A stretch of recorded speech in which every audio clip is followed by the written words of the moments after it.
May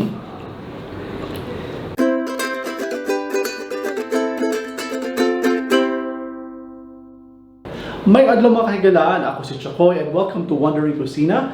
And today we are going to teach you a simple dessert recipe. Tatlong prutas lang yung gagamitin natin. And it's going to be very simple and easy. And let's do it right away. So gagamitin natin banana, tapos may mga grapes tayo dito, and then mangga. And what you're also going to need is cream. Now, you don't need the full cream. So in short, ito is tira to kahapon sa ginawa naming dessert and condensed milk. So, puno pa rin yan. So, kumuha lang kami ng ilang tablespoon kahapon. And we are going to do the same na gagawa lang din tayo or gagamitan natin ng ilang tablespoons lang din. So, simple lang. Isang bowl.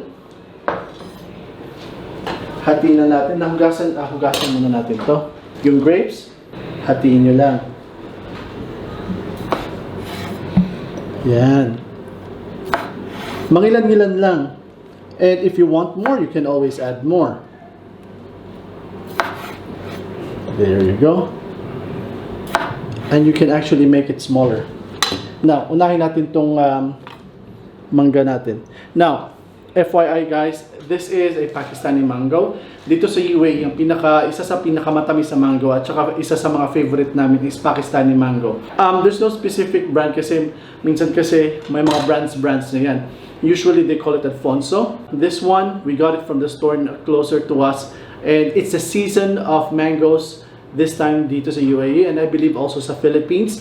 So, ito yung isa sa mga masarap at matatamis. Of course, iba pa rin yung lasa ng Philippine mango. But if we are and ang Philippine mango kasi dito, it's expensive. Lagay na natin sa dyan. No. It's same way na maghiwa kayo ng mangga sa Pilipinas. Ganun lang din.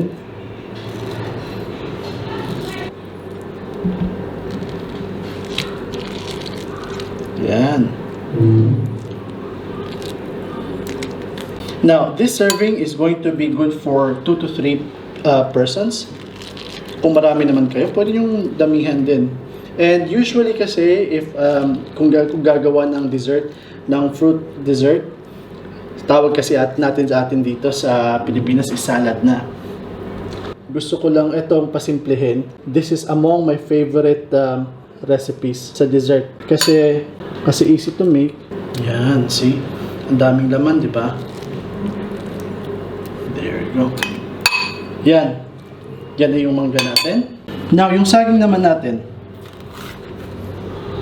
Now, kung may bisita kayo and suddenly you decided to do some dessert, I suggest that you stock up cream or yogurt sa bahay. Yung pwede nyong gawing patamis is either honey or condensed milk. Yan. See?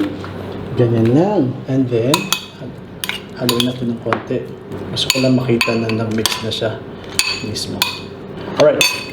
So, ito yung sobrang cream natin yesterday. I'm going to use, actually, sobrang dami pa rin ito eh. Kasi, konti lang naman yung fruits natin. Let me use this one.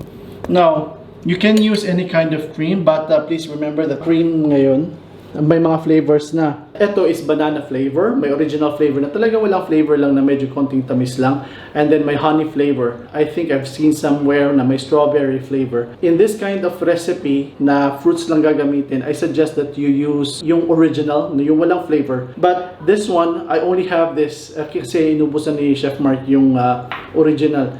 And may banana din naman. So ayos lang. So swak pa rin na gamitin natin tong cream na banana flavor. Ubusin na lang natin, sayang kasi matatapon na rin naman ito eh.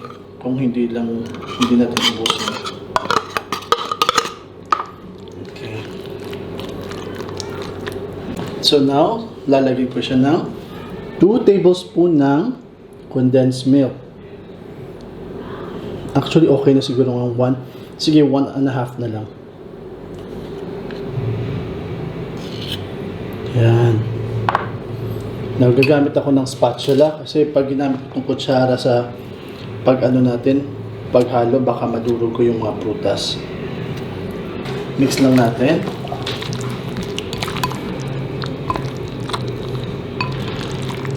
See?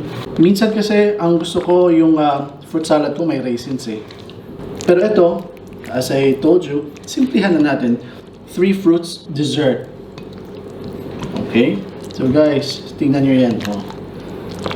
Mix na siya.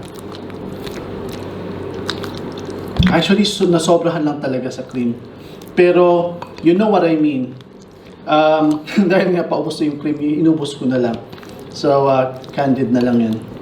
Yan yung effect nung paglagay ko ng cream. So, okay na. So, ito, as I can see this will be good for me only. Akala ko pwede ito sa 2 to 3 persons. But 2 persons can share with this one.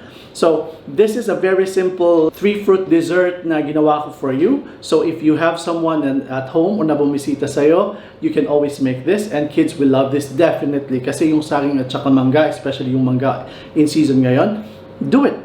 Don't hesitate. And nilagyan ko lang ng grapes. And of course, you don't limit yourself to 3 kinds of fruits. Pwede nyo rin gawin to sa iba. Probably pwedeng apple, pwede ding pear, and ano pang pwede. So, the option is open. This one, I love always mango and banana together. And nilagyan ko ng grapes. So, tikman natin. And I always like my salad just above room temperature. Almost malamig.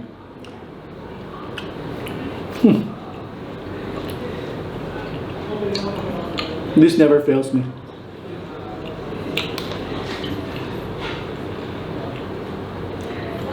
This never fails me. This kind of dessert never fails me.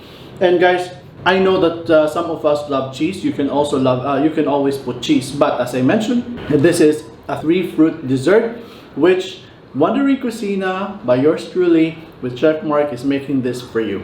And I hope you like this video. And if you do, please comment and share this video. And don't forget to click the notification bell para updated kayo sa mga bago naming videos na ipapalabas. We're trying to show you videos every day or almost every day, pero nanikamot me. Or we're trying our best na ma-post namin every day or as much as possible frequent. And guys, thank you very much. And please don't forget to like our Facebook page, Instagram, and Twitter. So guys, this has been Chakoy. Stay safe, stay cool, and peace.